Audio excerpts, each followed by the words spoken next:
there! So I know it's been a while since I've posted a video on breath management or how to support the singing tone. And before I get started though, I want to apologize for the lovely background noise. It's officially lawn mowing season.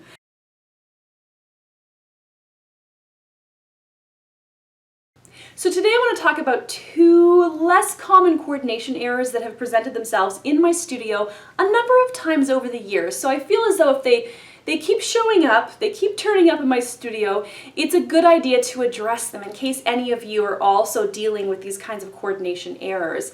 So both of them pertain to the inhalation phase of the breath cycle. And I didn't talk about these specific coordination errors in that first lesson in which I talked about posture and inhalation, getting a really efficient inhale. So I want to make sure that I cover them today. So the first coordination error has to do with a failure to elevate the soft palate at the time of inhalation through the mouth. Now ordinarily when we inhale through the mouth, especially when we get a nice lift in here, a nice sort of, almost like a feeling of pleasant surprise,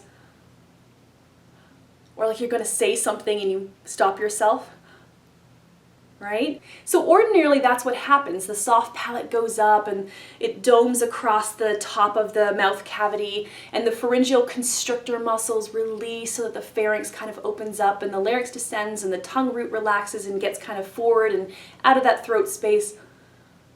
But with singers who have this coordination error, the soft palate stays low as they inhale. And so what happens is they get a really noisy inhale.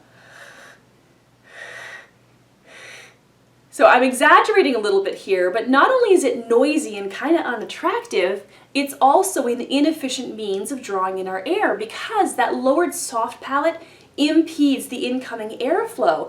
And so the singer needs much more time to be able to fill up the lungs fully.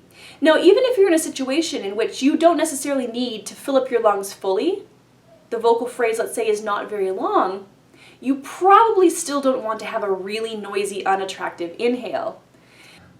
Now, not to make any sort of broad sweeping generalizations, but I tend to see this particular coordination error in singers who are very overweight, obese, and in singers who tend to snore because their pharyngeal and soft palate and tongue muscles lack proper tonicity. So the second coordination error that I want to talk about today has to do with a reversal of the expansion and contraction actions of the abdominal wall.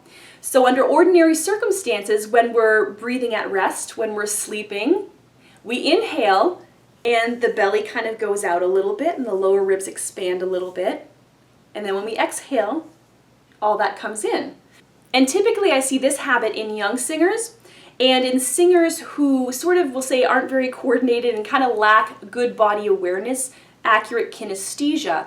And when we start to draw their attention to breath management coordination, they start kind of using their bodies in ways that are sort of counterintuitive. They no longer follow those sort of natural coordinations and patterns of use. So last week I was working with an experienced opera singer and she came to me because she was having difficulties getting through her vocal phrases without running out of air or without losing the intensity in her sound.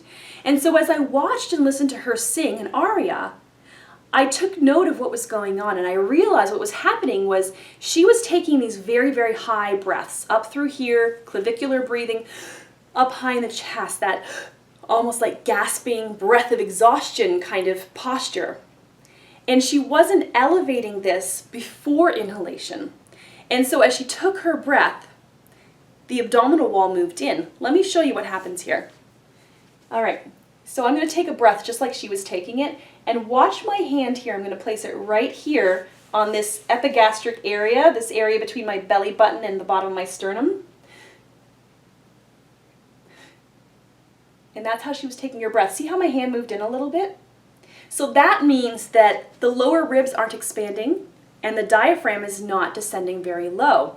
And again, we don't always need a very large breath, but it's nevertheless a good idea to train our bodies to be able to take a really efficient inhale. All right, so I hope this video was helpful and informative. If you need any guidance with breath management, please let me know. Post questions or comments in the comment section below, and I'll do my very, very best to answer your questions. You're always welcome to contact me at Karyn@SingWise.com. That's Karyn at SingWise.com. Or message me on the SingWise Vocals Facebook page, and I'll do my best to answer your questions there and help you along. In the meantime, please take a moment to like this video and also subscribe to this channel so that you'll know when I get my next video up. Thanks for watching.